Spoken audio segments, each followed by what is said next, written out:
जल्लाद मेरे पास आ गया और उसने वो ज़ियारतनामा मेरे हाथ से लिया और जिस ज़ियारतनामे पे खुदा और रसूल के और पाकीज़ा हस्तियों के नाम लिखे हुए थे मेरे सामने उसने चाक किया और वो चाक करके उसने कब्रिस्तान में फेंक दिया। यूनाइटेड नेशंस भी जो है वो इस इस्तेमार का, बिलखसूस इस सहूनी इस्तेमार की एक लौंडी का किरदार अदा कर रही है। लेकिन वहाँ पर फिर वही मामला है कि अक़वाम मुत्तहिदा को भी अपने काम चलाने के लिए पैसों की ज़रूरत पड़ती है और वो पैसे वहीं से, जहाँ से तेल निकलता है वहीं से पैसे आते हैं। तो एक नाम का इदारा इस वक्त दुनिया में बाकी है, वरना जो काम उनके करने का है वो काम कर नहीं रहे। आज भी अगर किसी गुनाहगार को अपने गुनाहों की बख्शिश करवानी है तो कुरान मजीद में शर्त यही है कि जाऊ का है मेरे हबीब, ये तेरे पास आएंगे तो फिर इन्हें इनके गुनाहों की माफ़ी मिलेगी। सन 1985 से उस मुआहदे के अंदर ये शिक शामिल थी कि हुकूमत पाकिस्तान इस बात की पाबंद होगी कि वो हुकूमत सऊदीया पर जो है वो इस दबाव डाले कि इन मज़ारात को दोबारा तामीर किया जाए। बहुत दिल दुखता है कि जब आप मज़ार रसूल और जन्नतुल बकी के दरमियान खड़े हुए हों और आप एक तरफ निगाह करें तो आपको गुंबद खज़रा दिखाई दे और दूसरी तरफ जब आप निगाह करें तो उसी रसूल की बेटी की जो है वो बेसाया और बेनूर कब्र वहाँ पे आपको दिखाई दे, जहाँ पे दिन में साया नहीं है और रात में रोशनी का कोई इंतज़ाम मौजूद नहीं है। तमाम आलम इस्लाम का ये मुत्तफ़िक़ा फ़रीज़ा बनता है कि वो जन्नतुल बकी और जन्नत मुअल्ला के इन मज़ारात को दोबारा तामीर करने के लिए आवाज़ उठाएँ ताकि रसूलुल्लाह सल्लल्लाहु अलैहि वसल्लम के सामने कल रोज़े महशर ये कहने के काबिल हो जाएं कि या रसूलुल्लाह, हमारा ताल्लुक़ उस गिरोह के साथ नहीं था कि जिसने आपकी आल के और आपके असहाब के आसार को मिटाने की कोशिश की, बल्कि हमारा ताल्लुक़ उन लोगों के साथ है कि जो आपकी आल, आपके असहाब, आपके अज़वाज के आसार को बाकी रखने की कोशिश में शामिल थे। बिस्मिल्लाहिर्रहमानिर्रहीम। वलसत टीवी की जानिब से आज के पॉडकास्ट में अपने नाज़रीन को खुश आमदीद कहते हैं। आज के पॉडकास्ट का उन्वान यौम इंतज़ाम जन्नतुल बकी के हवाले से हमारा प्रोग्राम होगा, जिसमें हमारे मेहमान अल्लामा सैयद बाक़िर अल-नक़वी साहब हमारे साथ मौजूद हैं, जो कि मुमलिकत पाकिस्तान के मशहूर मज़हबी स्कॉलर हैं। जी अल्लामा साहब, तो गुज़िश्ता कमोबेश 50 सालों से हेडक्वार्टर मकतब तशय्युअ से यौम इंतज़ाम जन्नतुल बकी की आवाज़ को बुलंद किया जा रहा है। आपसे जानना ये चाह रहे हैं कि ये आवाज़ जो 50 सालों से कमोबेश बुलंद की जा रही है, आखिर यौम इंतज़ाम जन्नतुल बकी है क्या, और क्यों हम मुस्लिम दुनिया में इस आवाज़ को उजागर कर रहे हैं, और इसके 100 साल पुराना ये सानिया है, इसके मुहर्रकात क्या हैं, और क्यों उस वक्त ये आवाज़ इतनी शिद्दत से बुलंद नहीं की गई? जी अल्लामा साहब। औज़ु बिल्लाहि मिनश शैतानिर रजीम, बिस्मिल्लाहिर्रहमानिर्रहीम। सबसे पहले तो जवाद साहब आपका और वलसत टीवी का शुक्रिया अदा करते हैं कि इस अहम तरीन मौजू पे गुफ्तगू के लिए मुझे बुलाया गया। जो आपने सवाल किया कि गुज़श्ता 50 साल से इस आवाज़ को हेडक्वार्टर मकतब तशय्युअ की जानिब से बुलंद किया जा रहा है और ये वाक़या तकरीबन कमोबेश 100 साल इस वाक़े को मुकम्मल हो चुके हैं। सबसे पहले तो इस वाक़े को समझने के लिए हमें उस वक्त के कुछ ज़मीनी हक़ाइक़ पे नज़र करनी पड़ेगी कि उस वक्त दुनिया के हालात क्या थे जिस वक्त ये वाक़या पेश आया। तो ये उन दिनों की बात है कि जब अभी दुनिया नई पहली जंग अज़ीम के वाक़यात से बाहर निकली थी और उस वक्त जो है वो दुनिया की एक नई ज्योग्राफ़ी लोगों के सामने आई। बिलखसूस सल्तनत उस्मानिया, जो खिलाफत उस्मानिया जहाँ पे मौजूद थी, वो एक बहुत बड़ी सल्तनत थी कि जिसमें अरब का इलाका भी, जिसे हिजाज़ और नजद का इलाका कहते हैं, ये भी शामिल था, उस सल्तनत उस्मानिया में शामिल था। और जब पहली जंग अज़ीम के बाद सल्तनत उस्मानिया को शिकस्त हुई तो ये पूरी सल्तनत मुख्तलिफ़ हिस्सों में तकसीम हो गई। तो ये जो इलाका है नजद और हिजाज़ का इलाका, ये इलाका उस वक्त जो है वो आले सऊद के ज़ेर असर आ गया।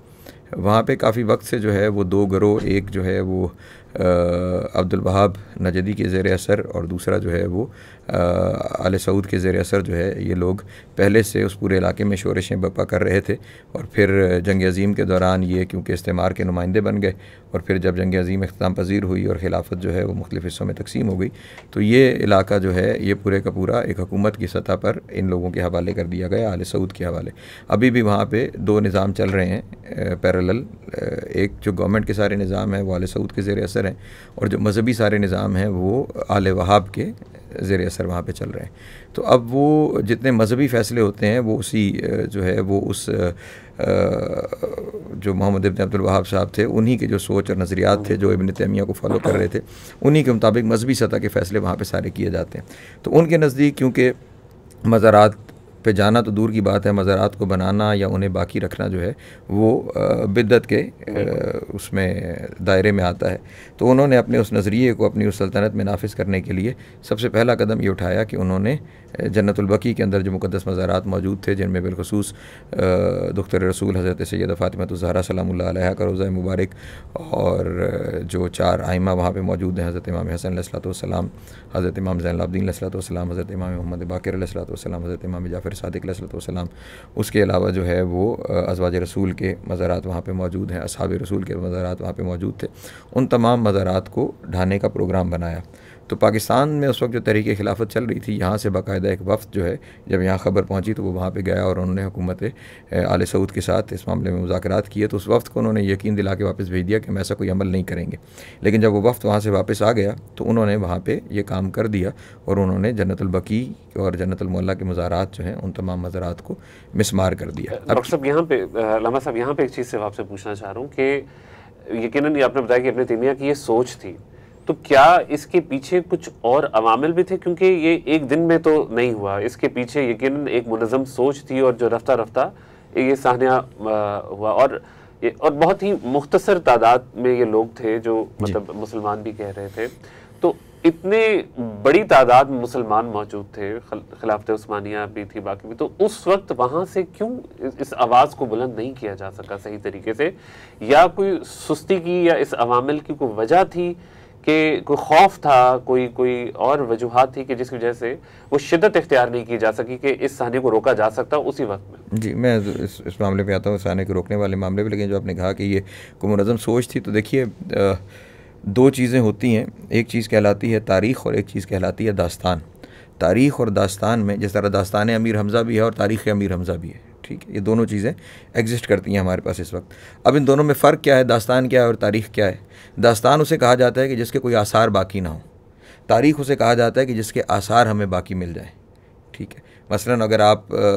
अभी बरसगीर की मैं बात करूं तो आप अशोका को देखेंगे तो मुख्तलिफ़ जगह पे आपको उसके आसार मिल रहे होंगे। इसका मतलब ये कोई तारीख़ की शख्सियत थी जो एग्जिस्ट करती थी। और वही अगर आप रामचंद्र जी के बारे में डिस्कस करना शुरू कर दें तो उनके बारे में सिर्फ आपको किस्से कहानियाँ मिलेंगी, किसी जगह पर उनके कोई आसार आपको नहीं मिल रहे होंगे। तो इसका मतलब वो एक मिथ है, वो एक दास्तान है। और ये अशोका क्या है, एक हिस्ट्री है, एक तारीख़ है, क्योंकि इसके आसार मौजूद हैं। तो जिसके आसार मौजूद होते हैं वो तारीख़ कहलाती है और वो हकीकत कहलाती है, वो सच कहलाती है, और उसके असरात हमेशा मुस्तकबिल के ऊपर पड़ते चले जाते हैं। ये जो कुछ किया जा रहा था इसकी वजह ये थी कि इस्लाम को एक तारीख़ से हटाकर इस्लाम को एक दास्तान बना दिया जाए, ताकि लोगों के लिए एक एंटरटेनमेंट की स्टोरी तो रह जाए लेकिन इसके किसी जगह पे कोई आसार ना मिले कि क्या ये हस्तियाँ जो तारीख़ में मौजूद थी वाकई ये मौजूद थीं, इनके किरदार क्या थे, इनका चाल चलन क्या था, इन्होंने दुनिया पे असरात क्या मुरतब किए। तो ये जो कबूर मौजूद थी, ये कबूर उनके होने की निशानी थी, ये मज़ारात उनके होने की निशानी थी। तो उस निशानी को इसलिए मिटाया जा रहा है ताकि वो किरदार भी तारीख़ से मिटा दिए जाए, उन किरदारों को दास्तान बना दिया जाए, तारीख़ ना रखा जाए, ताकि लोग उनसे सीखें ना,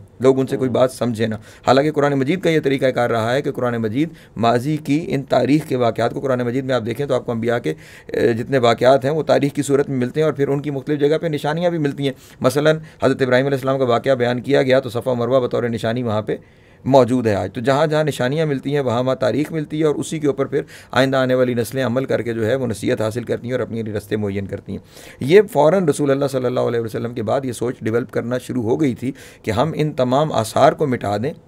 ताकि इन हस्तियों की तारीख़ जो है वो एक दास्तान बन जाए, एक कहानी बन जाए। और आहिस्ता आहिस्ता कहानियाँ तो वक्त के साथ बदलती रहती हैं ना, लोगों के जहनों से ये चीज़ें महव होती चली रहें और उन हस्तियों के जो किरदार थे वो लोगों के सामने से ख़त्म होते चले जाएँ। तो उस सोच जो बहुत अरसा तक परवान चढ़ती रही, मौजूद थी लोगों के दरमियान, लोग कोशिश कर रहे थे, लेकिन उससे एक बाकायदा गवर्नमेंट की शक्ल मिल गई आले सऊद के दौर में। और जब वो गवर्नमेंट की शक्ल उन्हें मिल गई तो उन्होंने फिर अपने उस नज़रिए पर, उस सोच पर अमल दरामद करना शुरू कर दिया। और अब जो आपने कहा कि क्यों शिद्दत से ये आवाज़ नहीं उठाई जा सकी, एक तो पहली वजह यह है कि उस वक्त ये हम सोशल मीडिया नहीं था कि फ़ौरन एक ख़बर एक जगह से दूसरी जगह पहुँच जाए, वाक़या शुरू हो। मतलब आप यहाँ पर तो किसी जगह आप ईंट उठाएंगे तो अगले लम्हे ही पूरी दुनिया में वो खबर फैल जाएगी और वहीं से उसके खिलाफ रिएक्शन या उसकी हिमायत में बात होना शुरू हो जाएगी। उस ज़माने में ऐसा मामला नहीं था, उस ज़माने में महीनों लग जाते थे खबर एक जगह से दूसरी जगह पहुंचने में। और फिर अब ये जिस तरह मैंने आपके सामने अर्ज़ किया कि जंग अज़ीम से लोग निकले थे, एक नई तकसीम थी, लोग मुख्तलिफ़ जगह पे मुख्तलिफ़ हिस्सों में तकसीम हो चुके थे, मुसलमान बहुत बदहाली का शिकार थे, नई नई नौज़ायदा सल्तनतें वजूद में आ रही थी। और वहाँ पे क्योंकि जो सऊदी अरब में सल्तनत मौजूद थी, एक तो उस जगह की मरकज़ियत की वजह से, मक्का और मदीना की मौजूदगी की वजह से उसको मरकज़ समझ के एक आम लेमैन जो मुसलमान है वो उससे यही समझ में आ रही होती है कि जो वहाँ पे बैठा हुआ है वो बड़ा मुकद्दस है, जो वो करेगा वही ठीक अमल होगा। तो एक तो लोगों के जहनों में वो सोच आ रही थी, और दूसरा जो मुक़्तदर हल्के थे वो क्योंकि नए नए पनप रहे थे, नए नए परवान चढ़ रहे थे, तो उन्हें अपने आप को आगे बढ़ाने के लिए फाइनेंसिस की ज़रूरत थी, पैसों की ज़रूरत थी, और पैसों की रेल पेल थी वहाँ पर। वो वहाँ से वो पैसा पहुँचता था मुख्तलिफ दुनिया के हिस्सों में उनके मुँह बंद करने के लिए। ये कोई नया तरीका आज नहीं है कि पैसों से मुँह बंद किए जाते हैं, ये उस ज़माने से चला चला आ रहा है कि जो भी बोलने की कोशिश करता था उसके बाद उसका हिस्सा पहुँच जाया करता था और उसकी आवाज़ को वहाँ पे दबा दिया जाता था। तो यही हुआ इस जन्नतुल बकी के मामले के साथ कि पहले जो है वो जब जन्नतुल बकी को शहीद किया गया मज़ारात को, तो फिर उसके बाद कुछ थोड़ा बहुत दुनिया की तरफ से रिएक्शन आया। जब उनके मुंह बंद कर दिए गए तो फिर जन्नत मुअल्ला पर हमला करके उसे मिसमार कर दिया गया। तो ये उस वक्त की सूरत हाल थी कि लोगों को जो है वो पैसे के बलबूते पे खामोश रखा गया, और कहीं अगर ख़बर नहीं पहुंची तो उस वजह से खामोश रखा गया। बिल्कुल ठीक है अलामा साहब, बड़ा आपने बेहतरीन तरीके से इसकी मंजरकशी की कि ये 100 साल में किस तरीके से इसने शिद्दत इख्तियार की। लेकिन इसमें एक और सवाल जो आपकी गुफ्तगू से सामने आता वो ये कि अगर हम देखें तो एक ही मकतब है जो अहले बैत के इन मज़ारात को प्रोटेक्शन देने की बात करता है, इनकी तामीर की बात करता है, इनके तहफ़्फ़ुज़ की बात करता है, जबकि और भी मकातब हैं जिनके नज़रियात में ये चीज़ शामिल है, लेकिन वो मकातब कभी आगे खड़े हुए नज़र नहीं आते हैं और वो बड़ी कसीर तादाद में मौजूद हैं और वो इस चीज़ पे काफ़ी ज़्यादा मतलब अपना ईमान भी रखते हैं, यकीन भी रखते हैं, अपनी मोहब्बत अहले बैत से उसका इजहार भी करने की बातें करते हैं। लेकिन तामीर जन्नतुल बकी, जन्नतुल मौला और उनके तहफ़्फ़ुज़ के लिए कभी उनकी तरफ से कोई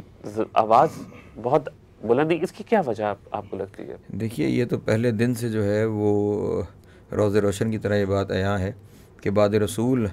अहले बैत अलैहिस्सलाम की तरफ जो भी हाथ बढ़ा या अहले बैत अलैहिस्सलाम को जो भी नुकसान पहुंचाने की कोशिश की गई, तो हमेशा जो है वो आसार रसूल की बाकी रखने के लिए और अहले बैत रसूल सल्लल्लाहु अलैहि वसल्लम के आसार को बाकी रखने के लिए अगर किसी ने आवाज़ उठाई तो वही लोग थे कि जिन्होंने बाद रसूल अहले बैत का दामन थामा, जिन्होंने अहले बैत अलैहिस्सलाम को बाद रसूल अपना हादी करार दिया। तो पहले दिन से वही लोग हैं कि जो अपना इस सोच को लेकर आज तक आगे चल रहे हैं, और आज वही लोग हैं जो इस मकसद के लिए निज़ाम जन्नतुल बकी के हवाले से दुनिया में आवाज़ उठा रहे हैं। क्योंकि जिस तरह मैंने आपके सामने थोड़ी देर पहले अर्ज़ किया कि ये सिर्फ मामला आले सऊद की हुकूमत से शुरू नहीं हुआ, ये सोच बहुत पहले से पनप रही थी, फ़ौरन बाद रसूल ये सोच आ गई थी, लेकिन उस वक्त जो है उसको अमल में लाना मुमकिन नहीं था। जब हुकूमत आई और वक्त काफ़ी गुजर चुका, लोगों के जहन कुछ दूसरी तरफ माइल हो चुके हैं, उन्होंने कुछ अपने सोच हम नज़रिया और हम सोच अफराद जो है अपने साथ शामिल कर लिए, तो उसके बाद उन्होंने ये अमल किया है। तो पिछले 1400 साल से जब भी जहाँ भी वाक़या पेश आया है वहाँ पर वही लोग उठे हैं कि जिन्होंने अहले बैत अलैहिस्सलाम को दिल से माना है, और जिन्होंने अहले बैत अलैहिस्सलाम को दिल से माना है वो कभी भी किसी भी ज़माने में ना किसी हुकूमत की ताकत के सामने उन्होंने अपने सर को झुकाया है और ना ही उन्होंने कभी पैसे के सामने अपने सर को झुकाया है। मसलन अगर आप दौर देख लें हज़रत अमीरुल मोमिनीन अलैहिस्सलाम का दौर, तो उसमें आप देखेंगे कि एक तरफ हुकूमत है कि जो अमीरुल मोमिनीन अलैहिस्सलाम के ख़िलाफ़ खड़ी हुई है, तो वो लोग के जो अमीरुल मोमिनीन अलैहिस्सलाम से मोहब्बत करते हैं उन्होंने ना उस हुकूमत के जबर ज़ुल्म व तशद्दुद को देखा और ना ही उनकी तरफ से दिए जाने वाली मराहत को देखा। उन्होंने जो है वो जो रसूलुल्लाह सल्लल्लाहु अलैहि वसल्लम जिन लोगों को अपने बाद अपना नायब बनाकर छोड़ गए थे वो उन्हीं के दरवाजे के साथ वाबस्ता रहे, जिनमें से हज़रत अबू ज़र की मिसाल आपके सामने मौजूद है। हुकूमत की तरफ से कितनी सख्तियाँ की गई कि उन्हें मदीना बदर किया गया, उन्हें शाम भेजा गया, फिर वहाँ से फिर वापस मदीना भेजा गया, मदीने से फिर मदीना बदर किया गया, लेकिन वो उस तमाम जबर तशद्दुद के सामने भी हमेशा उन्होंने अपने सर को बुलंद रखा। और जितनी शाम इसलिए भेजा गया था कि वहाँ पे मराहत उन्हें दी जाएंगी तो वो शायद इस रास्ते से हट जाएं, लेकिन उन्होंने उस पैसे के सामने भी अपने सर को नहीं झुकाया। और यही तर्ज अमल जो है वही जो अबू ज़री सोच है वो अभी तक चलती चली आ रही है, और आज भी मकतब तशय्युअ जो है वो उसी सोच पर कायम है कि हम अहले बैत के साथ अपनी वाबस्तगी को, अहले बैत के साथ अपनी मोहब्बत को, अहले बैत के आसार के साथ जो हमारी कमिटमेंट है उसको हमेशा कायम रखेंगे, चाहे सारी दुनिया हमारे ख़िलाफ़ हो जाए और चाहे सारी दुनिया की मराहत हमसे छीन ली जाए, लेकिन फिर भी हम जो है अपने उसी रास्ते पर बाकी और कायम रहेंगे। ज़बान से मोहब्बत के दावे कर लेना और बात है, लेकिन उसको अमली पैराए में लेके आना एक मुख्तलिफ, लेकिन उसमें काफ़ी क़ुव्वत और जज्बे की ज़रूरत होती है अमली तौर पर लाने के लिए। अल्लामा साहब एक चीज़ और भी बयान करें, क्योंकि अब ये तो हमने तारीख़ी पस मंज़र की बात की, अगर हम दौरे हाज़िर की बात करते हैं, यूनाइटेड नेशन अक़वाम मुत्तहिदा एक दुनिया का मजबूत इदारा तस्वर किया जाता है और यकीनन इस इदारे का चार्टर भी अगर आप देखें तो रसूल खुदा के फरामीन, मौला अली के जो फरामीन थे, उनसे इन्होंने बहुत सारी चीज़ें अखज़ करके इस चार्टर को बनाया। इंसानी हकूक़ की बात करते हैं, मजहबी तहफ़्फ़ुज़ की बात करते हैं, लेकिन यहाँ पर इन इदारों के अंदर भी हमने कोई ख़ास हलचल नहीं देखी। इल्लामा इक़बाल की शायरी भी इसी सोच की तरफ जाती है। तो क्या उनकी इल्लामा इक़बाल की शायरी सिर्फ एक तख़य्युल थी या वाकई में इल्लामा इक़बाल की शायरी का हकीकत का कोई अंसर उसमें शामिल था? देखिए, दो हिस्से आपके सवाल के। एक तो यूनाइटेड नेशंस का मामला। यूनाइटेड नेशंस ने आसार कदीमा के तहफ़्फ़ुज़ के लिए ऑलरेडी एक ऑर्गेनाइजेशन बना रखी है, और वो जहाँ जहाँ उन्हें कोई ख़बर मिलती है कि यहाँ पे आसार कदीमा मौजूद हैं, वो वहाँ पे जाके उसके तहफ़्फ़ुज़ के लिए इक़दाम करना शुरू कर देते हैं। वहाँ की हुकूमतों के साथ बातचीत करना शुरू कर देते हैं, वहाँ पे फ़ंड्स की इन्वेस्टमेंट करना शुरू कर देते हैं। जो कुछ वो कर सकते हैं उस जगह के तहफ़्फ़ुज़ के लिए वो करना शुरू करते हैं। लेकिन जो मामला जन्नतुल बकी और जन्नतुल मुअल्ला का है, वहाँ पे भी यही मामला है कि वहाँ पे भी जो यहूदी लॉबी है जो चाहती है, जो थोड़ी देर पहले आपके सामने अर्ज़ किया कि इस तारीख़ को दास्तान बना दिया जाए, वहाँ पे भी उनका ही तसल्लुत मौजूद है। यूनाइटेड नेशंस भी जो है वो इस इस्तेमार का, बिलखुसूस इस सहूनी इस्तेमार की एक लौंडी का किरदार अदा कर रही है। जो कायद मिलत जाफरी आगा सैयद हामिद अली शाह मूसी नजफ़ी हमेशा फरमाया करते थे कि अक़वाम मुत्तहिदा ने अगर कोई किरदार अदा करना है तो उसे अपना ये नज़रिया, अपना ये तरीक़ाकार, अपना ये रवैया बदलना पड़ेगा कि कुछ ख़ास लोगों की लौंडी बनकर, कुछ ख़ास लोगों के ग़ुलाम बनकर जो है वो काम ना करें। तो यहाँ पे यकीनन उन्हें भी, जब वो इन हस्तियों के फ़रामीन से जो है मुस्तफ़ीद होकर अपने लिए क़वानीन बनाना चाहते हैं और बना भी रहे हैं, तो उनके लिए भी ये ज़रूरी है कि वो भी जो है वो हुकूमत सऊदिया पर जो है वो इस बात का दबाव डालें कि इन आसार को जो है, हालाँकि उस मुल्क के अंदर आप ये देखें कि जिसे हम आज सऊदी अरब कहते हैं, जो हिजाज़ और नजद का इलाका है, वहाँ पे जितने यहूदियों के आसार हैं उन्हें महफूज किया जा रहा है। उन सब को महफूज रखने के लिए इक़दाम भी वहाँ किए जा रहे हैं। लेकिन वो आसार, उन हस्तियों के आसार के जिनके नाम पे वो हुकूमत कर रहे हैं, उनको जो है वो वहाँ पे ख़त्म किया जा रहा है। तो इसका मतलब है कि कोई ख़ास सोच है, कोई ख़ास इसके पीछे जो है वो प्रोग्राम है जिसके तहत ये सब कुछ किया जा रहा है। लेकिन वहाँ पे फिर वही मामला है कि अक़वाम मुत्तहिदा को भी अपने काम चलाने के लिए पैसों की ज़रूरत पड़ती है, और वो पैसे वहीं से, जहाँ से तेल निकलता है वहीं से पैसे आते हैं। तो वो जिस तरह उन्हें फीडिंग होती है, जहाँ से उन्हें फ़ायदा होता है, वहीं पे वो अपने कवानीन भी नाफिज करते हैं और वहीं पे लोगों को दबाने की कोशिश करते हैं। वरना जहाँ से उन्हें फ़ायदा पहुँच रहा हो वहाँ पे वो कोई इस तरह का अमल नहीं करते। तो एक नाम का इदारा इस वक्त दुनिया में बाकी है, वरना जो काम उनके करने का है वो काम कर नहीं रहे हैं। जी, लेकिन जो इस वक्त हालात चल रहे हैं उम्मत मुस्लिमा के, उससे तो यही ज़ाहिर होता है कि अक़वाम मुत्तहिदा वाकई में सिर्फ एक लौंडी का एक किरदार अदा कर रही है। अल्लामा साहब, एक तासुर और दिया जाता है कि मज़ारात तामीर ना करने की एक बड़ी वजह यह है कि ये खुदा की इबादत में शिर्क ठहरता है और लोग यहाँ पे आके सजदा करते हैं। कुरान से साबित नहीं है, कुछ सुन्नत में ऐसी चीज़ नहीं है। तो क्या कुरान और सुन्नत में कोई ऐसी दलील, कोई ऐसी चीज़ मौजूद है कि ये जो हम मज़ारात की तामीर की बात कर रहे हैं, ये कुरान और सुन्नत के बिल्कुल हम पल्ला, हम दुरुस्त बात कर रहे हैं, या वाकई में ये बात दुरुस्त नहीं है? नहीं, देखिए, इस्लाम जो है वो हमेशा आसार को महफूज रखने की बातें करता है। जिस तरह मैंने आपके सामने, मतलब अब कुरान मजीद में मैंने आपके सामने थोड़ी देर पहले अर्ज़ किया कि खुदावंद आलम ने जहाँ हज़रत इब्राहीम अलैहिस्सलाम का तज़किरा किया, वहाँ पे सफ़ा और मरवा को, जो दो पहाड़ियाँ ही तो है ना, यहाँ पे भी ये लोग यही कहते हैं कि मज़ारात क्या हैं, पत्थर के बने हुए तो हैं, कब्र क्या है, मिट्टी का ढेर ही तो है, उससे क्या मिल सकता है और क्या चीज़ें हैं। और वहाँ फिर कब्र में तो फिर कोई ना कोई हस्ती मौजूद है ना। उस सफ़ा और मरवा तो वो दो पहाड़ियाँ जिनके नीचे कोई भी मौजूद नहीं है, सिर्फ पत्थरों के दो ढेर हैं। और खुदावंद आलम उन पत्थरों के ढेरों के बारे में क्या फरमा रहा है, इन्न सफ़ा वल मरवा मिन शाइरिल्लाह, ये सफ़ा और मरवा, ये दो पहाड़ियाँ खुदावंद आलम की निशानियों में से हैं। इसका मतलब वो जगहें कि जहाँ से खुदावंद आलम की याद ताज़ा हो सके, वो जगहें कि जहाँ से खुदावंद आलम के दीन का अहया हो सके, वो अल्लाह की नज़र में शाइरुल्लाह होती हैं। और उनकी बका और उनको बाकी रखना जो है वो खुदावंद आलम का, तौहीद का कलमा पढ़ने वालों के लिए ज़रूरी है कि वो उन जगहों की बका जो है उसके लिए वो कोशिश भी करें और उन्हें हमेशा बाकी रखने के लिए इक़दामात भी, अमली इक़दामात करें। तो ये मज़ारात का जो मामला है, जहाँ तक आपने सजदे वगैरह की बात की है, तो सजदा जो है वो इबादत का सजदा सिर्फ खुदावंद आलम की ज़ात गिरामी के लिए है। जब भी इबादत का सजदा किया जाएगा तो खुदा के लिए किया जाएगा। लेकिन अगर ताज़ीम का मामला है तो खुदावंद आलम ने हज़रत आदम अलैहिस्सलाम को भी सजदा कराया, ठीक है। तो हज़रत आदम अलैहिस्सलाम तो खुदा नहीं है ना, वो तो पहले बशर हैं, पहले इंसान है। लेकिन क्या है, खुदावंद आलम की हुज्जत है। तो उनकी तरफ खुदावंद आलम ने तमाम मलाइका को, जो मासूम मखलूक थी, उनको हज़रत आदम अलैहिस्सलाम की जानिब झुकाया। तो इसका मतलब ये हुआ कि किसी के सामने जो है वो सर को झुकाना, लेकिन उसके सामने जिसके सामने खुदा झुकाना चाहे, कोई शिर्क या बिद्दत नहीं है। खुदा ने पहले दिन ही इस नज़रिए की बुनियाद रख दी थी कि जो खुदावंद आलम की बनाई हुई हुज्जतों की जानिब खुदा के हुक्म से अपने सर को झुका देता है, वो खुदावंद आलम का करीबी होता है, खुदावंद आलम का मुकर्रब होता है, और वो कि जो खुदावंद आलम जिनकी जानिब झुकाना चाहे और ना झुके वो शैतान और इब्लीस कहलाता है। तो ये जिन जिन हस्तियों के मज़ारात हैं, ये वो हस्तियाँ हैं कि जिनकी जानिब खुदावंद आलम ने पूरे आलम इंसानियत को ही नहीं, पूरी की पूरी तमाम आलमीन को जिन हस्तियों की जानिब मुतवज्जे किया है, जिन हस्तियों की जानिब खुदावंद आलम ने राग़िब किया है, तो उन हस्तियों के मज़ारात जो हैं वहाँ पर चले जाना और वहाँ पर झुक जाना। बल्कि कुरान मजीद की एक और आयत मेरे सामने आ गई कि सूरह निसा में खुदावंद आलम ने इरशाद फरमाया कि वल्लाहु अन्नहुम इज़्ज़लमू अनफुसहुम जाऊका फस्तगफिरुल्लाह वस्तगफर लहुमुर रसूल लवजदुल्लाहु तव्वाबुर रहीमा। ऐ मेरे हबीब, जब ये लोग गुनाह कर लें, अपने नफ्स पे जुल्म कर लें, और अब ये चाहें कि इनकी तौबा कबूल हो जाए और इन्हें माफ़ी मिल जाए, तो माफ़ी की शर्त ये है जाऊ का, ये तेरे पास आएँ, वस्तगफिरुल्लाह वस्तगफर लहुमुर रसूल, तेरे पास आकर खुदा से माफ़ी मांगे और मेरे रसूल तू भी इनके लिए माफ़ी तलब कर ले, लवजदुल्लाहु तव्वाबुर रहीमा, तो फिर ये खुदा को तवाब भी पाएंगे और रहीम भी पाएंगे। तो अब गुनाहों की माफ़ी के लिए खुदावंद आलम ने कुरान मजीद में ये शर्त रखी है, और कुरान मजीद एक आफाकी किताब है कि जिसने क़यामत तक के लिए बाकी रहना है। तो अब आज भी अगर किसी गुनाहगार को अपने गुनाहों की बख्शिश करवानी है तो कुरान मजीद में शर्त यही है कि जाऊ का है मेरे हबीब, ये तेरे पास आएंगे तो फिर इन्हें इनके गुनाहों की माफ़ी मिलेगी। तो अब अगर हमने रसूलुल्लाह सल्लल्लाहु अलैहि वसल्लम के पास जाना है तो कोई तो जगह मुय्यन होनी चाहिए ना, कि जहाँ पे हम रसूल के पास पहुँचें और वहाँ पे जाकर, और वो जगह क्या है, आज वो जगह रोज़ा रसूल है कि जहाँ पे हमने जाना है, और वहाँ पे उनके प्रोग्राम में ये भी मौजूद है कि हम इस रोज़ा रसूल को भी बाकी नहीं रहने देंगे। ये तो आज सोशल मीडिया का दौर है और पूरी दुनिया की जानिब से दबाव है जिसकी वजह से वो ये अमल नहीं कर पा रहे, वरना आप उनकी वीडियोज़ देखें, उनके ऊपर उन्होंने बाकायदा इस बात को कहा है कि हमें जब भी मौका मिलेगा हम रोज़ा रसूल को भी ढाएँगे, हम इन आसार को भी ख़त्म करेंगे। तो ये हमारी एक आवाज़ है, जिस आवाज़ की वजह से आज रोज़ा रसूल भी बाकी है, और ये हमारी आवाज़ है कि आज जन्नतुल बकी और जन्नतुल मुअल्ला में मज़ारात तो नहीं हैं लेकिन कब्रों की निशानियाँ मौजूद हैं, वो इसी आवाज़ की वजह से मौजूद हैं।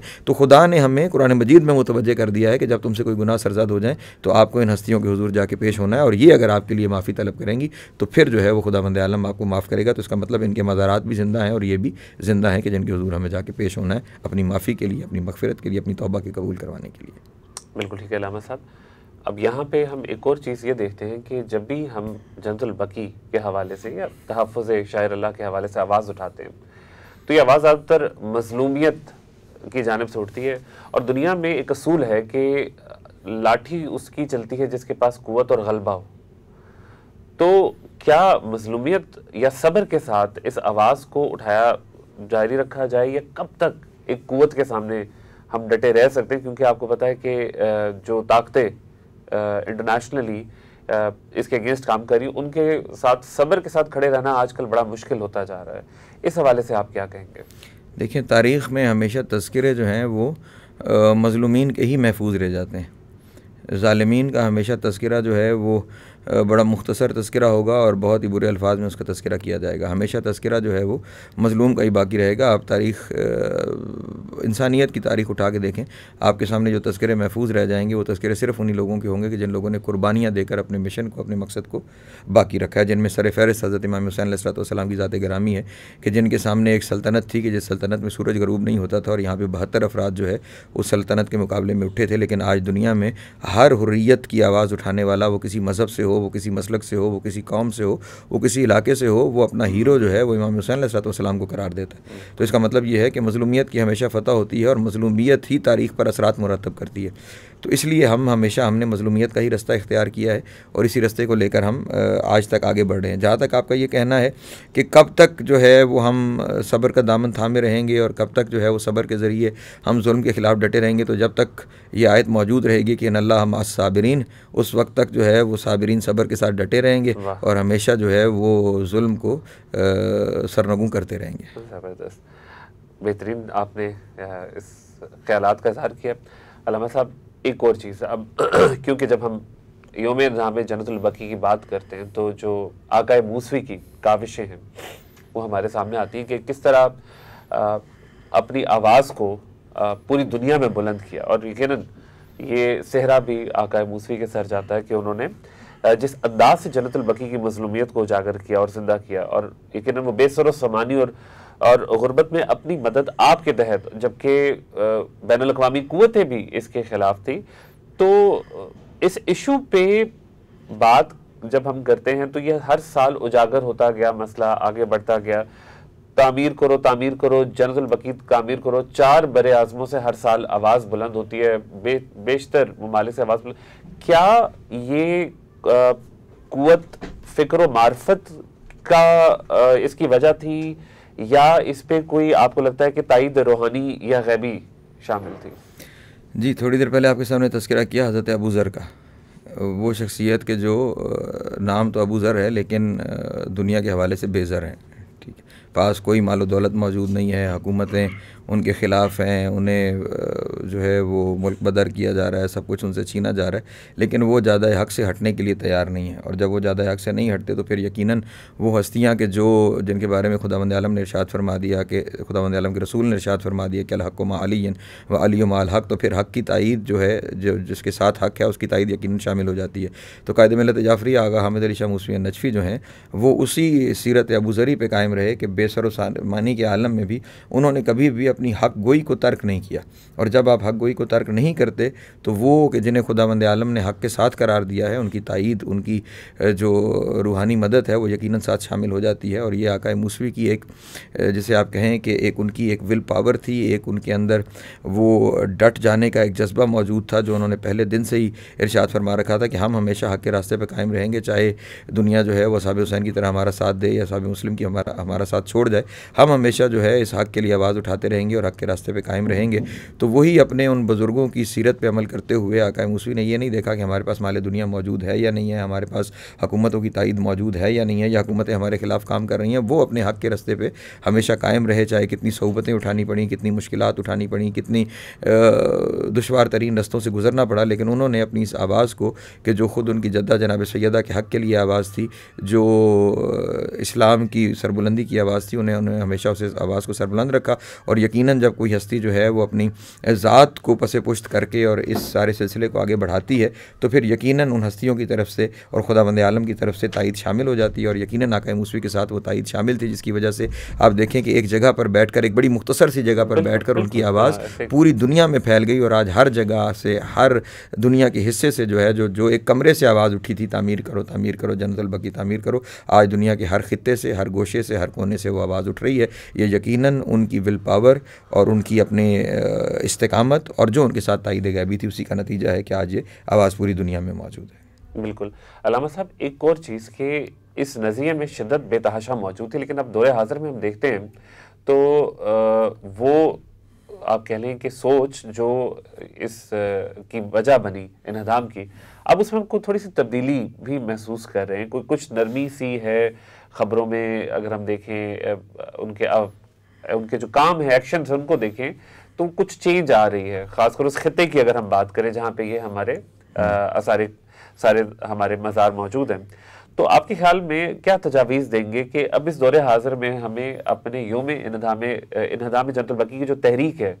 इसको किस तरीके से मज़ीद मुनज़्ज़म करने की ज़रूरत है, या किस तरफ इसको लेके चलें ताकि हम अपने मकसद की तरफ मज़ीद गामज़न हो? देखिए, ये तो बात बड़ी वाज़ेह है कि दुनिया की प्रॉस्पेरिटी जो है, तरक्की दुनिया की और अमन दुनिया का जो है, वो इसी बात में मुज़मिर है कि वो उस रास्ते पे चलें जो रास्ता मोहम्मद वाले मोहम्मद का रास्ता है। और वो रास्ता क्या है? वो रास्ता शिद्दत का रास्ता नहीं है। वो रास्ता क्या है? उदउ इला सबील रब्बिका बिल हिकमत वल मौइज़तिल हसना, हिकमत के साथ, प्यार मोहब्बत के साथ, अच्छी बात के साथ लोगों को अपनी तरफ बुलाने की कोशिश करो। और अब इनको भी जो वहाँ पे हुकूमत में मौजूद है, आले सऊद, इस बात की समझ में आ चुकी है कि आप लोगों को दबा दबा के नहीं रख सकते। दुनिया जिस जगह पे पहुँच चुकी है, हर लोगों के अंदर शऊर उजागर हो रहा है, लोगों के अंदर पढ़ने की सोच जो है वो पैदा हो रही है, लोग चीज़ों को समझना शुरू हो गए हैं,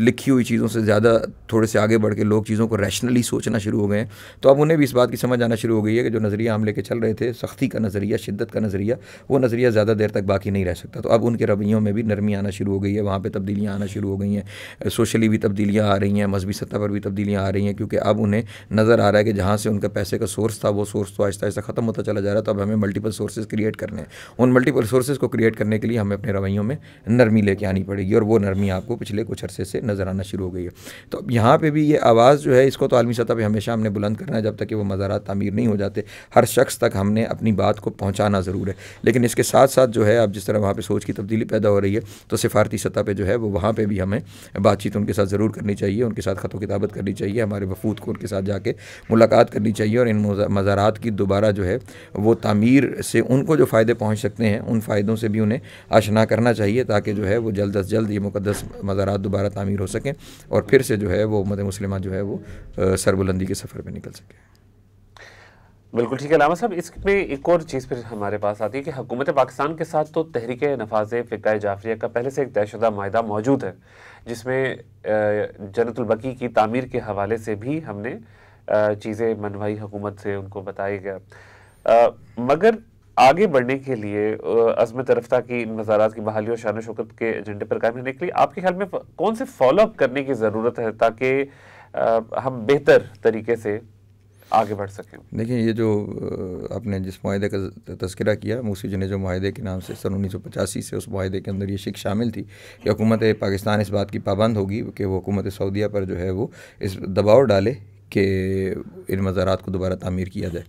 तो अब जैसे मैंने आपके सामने पहले अर्ज़ किया कि जहाँ हमें हुकूमत सऊदीया के साथ बातचीत करने की ज़रूरत है, उन्हें खतूत और लिखने की, उन तक वफूद भेजने की ज़रूरत है, वहीं पे हमें अपनी हुकूमत को भी इस जानिब मुतवज्जह करना पड़ेगा कि आप जो है वो आइनी तौर पर इस बात के पाबंद हैं, आप हमसे एक मुआहदा कर चुके हैं और अब क्योंकि मुल्क के अंदर एक जमहूरी हुकूमत भी कायम हो चुकी है, तो हमें इन लोगों के साथ जाके बातचीत करके और इन्हें यह बावर करवाने की ज़रूरत है कि आप हमारे साथ एक ऑलरेडी एक मुआहदे की जंजीर से बंधे हुए हैं, इसलिए आप भी जो है वो हुकूमती सतह पर, मुझे पूरा यकीन है कि अगर हम अपनी ज़रूरियात के लिए उनसे सवाल कर सकते हैं, हमें जब भी किसी चीज़ की ज़रूरत होती है हमारी हुकूमत को, तो हम दस्ते सवाल लेकर उन लोगों के सामने जाके खड़े हो जाते हैं। तो इस मामले में खड़े होने में क्या आर है, और यकीनन मुझे पूरी उम्मीद है मौजूदा हुकूमत से कि वो यकीनन इस सिलसिले में अगर हम उन्हें याद दहानी करवाएँ और इस सिलसिले में उन्हें बावर करवाएँ, जिस तरह जौन में मैदान में जन्नतुल बकी आ रहा है, तो यकीनन तरीक़े नफ़ाज़ फ़िक़्ह जाफ़रिया की जानिब से इस दिन पर जहाँ हमारी जगह आवाज़ एहतजाज बुलंद करें, वहाँ हमारे एक वक्त को जाके आला सतह पर हमारे जो वज़ीर ख़ारिजा है उनके साथ और वज़ीर आज़म के साथ, सदर ममलिकत के साथ मुलाकात करनी चाहिए, ताकि ये भी हमारा मुतालबा जो हुकूमत पाकिस्तान के ज़रिए भी हुकूमत सऊदीया तक पहुँचे, और जब हुकूमती सतह पर बातें होती हैं तो यकीनन उनको पज़ीराई मिलती है और उनके ऊपर अमल दरामद भी होता है। बेशक बेशक ये काम ज़रूर होना चाहिए। अब अल्लामा साहब ये बताइए कि क्योंकि हर मुहिबान अहले बैत के दिल में ये ख्वाहिश होती है कि वो जन्नतुल बकी और जन्नतुल मौला की ज़ियारत करे और उसको उसी शान व शौकत के साथ देखे जो कि दुर हाज़िर में मौजूद नहीं है, तो आप भी जन्नतुल बकी गए, क्या जज्बात थे आपके? दिल यकीनन किस तरह महसूस कर रहा था, क्या आलम था जब आपने पहली दफ़ा वहाँ पे देखा उन मज़ारात को, और ख़ासकर वहाँ पे जो कैफियत होती है और उसके बाद जो सख्ती की जाती है, तो उस पर अपने कुछ ख्यालात का इजहार करें आप। जन्नतुल बकी बड़ी मज़लूमियत की जगह है। मैं जब पहली दफ़ा गया तो एक तो उन्होंने मखसूस औकात रखे हैं, जिन औकात में आप जन्नतुल बकी में जा सकते हैं, उसमें फ़जर की नमाज़ के बाद आप जा सकते हैं, असर की नमाज़ के बाद आप जा सकते हैं, और ख़वातीन को वहाँ पे जाने की इजाज़त नहीं है। अच्छा, इजाज़त ही नहीं? जी, ख़वातीन को जाने की इजाज़त नहीं है। एक सोच पैदा की गई है कि ख़वातीन कब्रिस्तान में नहीं जा सकती, और वो सोच भी इसीलिए पैदा की गई कि जन्नतुल बकी की तरफ आने से ख़वातीन को रोका जा सके। तो ख़वातीन को जाने की इजाज़त नहीं है वहाँ पर। मर्द हज़रात के लिए सुबह फ़जर की नमाज़ के बाद, मैं इस पर भी आपकी बात कतई कलामी की माज़रत, लेकिन ख़वातीन को वहाँ पे जाने की इजाज़त नहीं है, क्या ये इस्लामी तौर पर इसमें कोई चीज़ मौजूद है? कोई चीज़ मौजूद नहीं, ऐसी कोई चीज़ मौजूद नहीं है, बल्कि रसूल खुदा सल्लल्लाहु अलैहि वसल्लम की तरफ से कब्रों पर जाने की तायीद की गई है और रग़बत दिलाई गई है कि कब्र पर जाओ, और वो जगह जो है वो तुम्हारे लिए इबरत का बाइस है। वहाँ से तुम्हें उन जगहों को जब देखोगे तो तुम्हें खुद सीखने के लिए वहाँ से मिलेगा। हाँ, हर एक के लिए, जी बिल्कुल, ज़रूर ख़वातीन के लिए भी और मर्दों के लिए भी, किसी तरफ कोई ममानियत मौजूद नहीं है। तो अब वहाँ पे सूरत हाल है, ख़वातीन को जाने की इजाज़त नहीं है। मर्द हज़रात के लिए 2 वक्त, सुबह नमाज़ फ़जर के बाद और असर के बाद भी, इसलिए कि जितने जनाजे उस इलाके में होते हैं वो असर के वक्त वहाँ पे पढ़ाए जाते हैं, और फिर उन्हें जिनको जन्नतुल बकी में दफनाने की इजाज़त होती है जन्नतुल बकी के पिछली जानिब, तो वो जनाजे क्योंकि लेके जाते हैं तो उस वक्त वो जन्नतुल बकी जो है वो खुलती है। और बहुत दिल दुखता है कि जब आप मज़ार रसूल और जन्नतुल बकी के दरमियान खड़े हुए हों और आप एक तरफ निगाह करें तो आपको गुंबद खज़रा दिखाई दे, और दूसरी तरफ जब आप निगाह करें तो उसी रसूल की बेटी की जो है वो बेसाया और बेनूर कब्र वहाँ पर आपको दिखाई दे, जहाँ पे दिन में साया नहीं है और रात में रोशनी का कोई इंतज़ाम मौजूद नहीं है। तो और फिर इसके साथ साथ ये है कि आज भी जन्नतुल बकी एक ज़िंदान दिखाई देता है। आप अगर वहाँ पे चले जाएं, क्योंकि ज़िंदान मैंने इसलिए कहा कि फ़ौजियों की और जल्लादों की और जंजीरों की और सलाख़ों की मौजूदगी ज़िंदान में होती है, कब्रिस्तानों में नहीं होती। लेकिन आप जन्नतुल बकी में अगर जाएं तो वहाँ पे आपको जल्लाद भी नज़र आएंगे, वहाँ पे आपको फ़ौजी भी नज़र आएंगे, वहाँ पे आपको वो ज़ंजीरें भी नज़र आएंगी, वहाँ पे आपको वो सलाखें भी नज़र आएंगी कि जो आपको इन मुक़द्दस मज़ारात, मुक़द्दस कब्रों के निशानों के करीब भी जाने से वहाँ पर रोक रहे होंगे। और अगर उन जगहों को देख कर आपकी आँख से कोई एक आंसू निकल आए तो बाकायदा वो आपके पास पहुँच जाएंगे और आपके साथ आके वो बदसलूकी करेंगे। मैं जब पहली दफ़ा वहाँ गया तो वहाँ पे पहुँच के जब आप उस मंज़र को देखते हैं तो बेसाख्ता जो है वो आंखों से आंसू जारी हो जाते हैं उस जगह पर, और मेरी आंखों से आंसू जारी हो गए और मेरे हाथ में एक ज़ियारतनामा भी मौजूद था जन्नतुल बकी की मुक़द्दस हस्तियों के हवाले से। तो फ़ौरन वहाँ पे खड़ा हुआ एक जल्लाद मेरे पास आ गया और उसने वो ज़ियारतनामा मेरे हाथ से लिया और जिस ज़ियारतनामे पे खुदा और रसूल के और पाकीज़ा हस्तियों के नाम लिखे हुए थे मेरे सामने उसने चाक किया और वो चाक करके उसने कब्रिस्तान में फेंक दिया। और फिर उसके बाद घंटा भर वो शख्स जो है वो मेरे साथ वहाँ पर बहस करता रहा और मुसलसल इन हस्तियों के बारे में सब व शतम अपनी ज़बान से जारी करता रहा। तो ये दुख और दर्द का माहौल तो आज भी वहाँ पे मौजूद है। और खुदा करे कि जल्द ये मामला वहाँ पे ख़त्म हो जाए, फिर ये मज़ारात तामीर हो सकें और लोग उसी मोहब्बत के साथ वहाँ पे जाएं और जिस तरह वो इन हस्तियों को देखना चाहते हैं, इनके मज़ारात को, उस तरह देख पाएँ और वहाँ पे जाके खुदावंद आलम के हुज़ूर शुक्राना अदा कर पाएँ। बहुत शुक्रिया अल्लामा साहब। मैं चाहूँगा कि आखिर में आप यकीनन कोई ऐसा पैगाम बताएं कि जो हमारा उन्वान है उसके हवाले से जन्नतुल बकी के ज़मन में आप अपना कलाम पेश करें, कुछ आखिरी पैगाम ज़रूर हमें बताएं। देखिए, मुत्तफ़िका हदीस मौजूद है तमाम मकातिब फ़िक्र में कि रसूल ने इरशाद फरमाया, इन्नी तारिकुन फ़ीकुम सक़लैन किताबुल्लाहि व इतरती अहल बैती इन तमस्सक्तुम बिहिमा लन तज़िल्लु बादी। मैं तुम्हारे दरमियान दो चीज़ें छोड़े जा रहा हूँ, एक कुरान और एक अहले बैत। अगर इन दोनों से जुड़े रहोगे, शर्त रखिए इन तमस्सक्तुम बिहिमा, अगर तुम इन दोनों से जुड़े रहोगे लन तज़िल्लु बादी, तो तुम फिर मेरे बाद कभी भी गुमराह नहीं होने पाओगे। तो मैं तमाम आलम इस्लाम को यही पैगाम दूँगा कि जिस तरह कुरान मजीद की इज़्ज़त व तकरीम करते हैं, कुरान मजीद से मोहब्बत करते हैं, कुरान मजीद को सीने से लगाते हैं, कुरान मजीद को चूमते हैं, कुरान मजीद को आँखों से लगाते हैं, बायने ही इसी कुरान मजीद की दूसरी शकल का नाम अहले बैत अलैहिस्सलातु वस्सलाम है। और फिर वो हस्तियाँ भी जिन्हें हम असहाबे कबार कहते हैं कि जिनके ज़रिए रसूलुल्लाह का पैगाम अगली नस्लों तक मुंतकिल होता रहा। तो इन तमाम हस्तियों को भी वही अहमियत दें, वही मोहब्बत का इजहार करें कि जो कुरान मजीद के साथ करते हैं। अगर कुरान मजीद की जिल्द को चूमना जो है वो जायज़ है और कुरान मजीद का बोसा लेना जायज़ है और उसका एहतराम करना जायज़ है, तो फिर ये जो तमाम मज़ारात हैं ये भी यूँ समझें कि वो जो कुरान नातिक है उसके ख़िलाफ़ हैं। तो उन जगहों के साथ भी मोहब्बत जो है वो ज़रूरी है, उन जगहों को भी चूमना, उन जगहों का एहतराम करना भी ज़रूरी है। तो इसलिए तमाम आलम इस्लाम का ये मुत्तफ़िका फ़रीज़ा बनता है कि वो जन्नतुल बकी और जन्नत मुअल्ला के इन मज़ारात को दोबारा तामीर करने के लिए आवाज़ उठाएँ, ताकि रसूलुल्लाह सल्लल्लाहु अलैहि वसल्लम के सामने कल रोज़े महशर ये कहने के काबिल हो जाएँ कि या रसूलुल्लाह, हमारा ताल्लुक़ उस गिरोह के साथ नहीं था कि जिसने आपके आल के और आपके असहाब के आसार को मिटाने की कोशिश की, बल्कि हमारा ताल्लुक़ उन लोगों के साथ है कि जो आपकी आल, आपके असहाब, आपके अज़वाज के आसार को बाकी रखने की कोशिश में शामिल थे। बिल्कुल अल्लामा साहब, मैं बहुत शुक्रगुज़ार हूँ आपका कि आप अपना कीमती वक्त निकाल कर हमारे इस पॉडकास्ट में तशरीफ़ लाए। आज के आप हमारे मेहमान थे। यकीनन ये बहुत सारे सवालात होते हैं जो कि हमारे मुहिबान अहले बैत के दिमागों में होते हैं और आपने बहुत ही खूबसूरती से इनके जवाबात दिए। यकीनन हमारे नाज़रीन इससे मुस्तफ़ीद होंगे। इसके साथ ही नाज़रीन, आप लोगों से आज के इस पॉडकास्ट में हम इजाज़त चाहेंगे। बहुत शुक्रिया आप लोगों का। अल्लाह हाफ़िज़।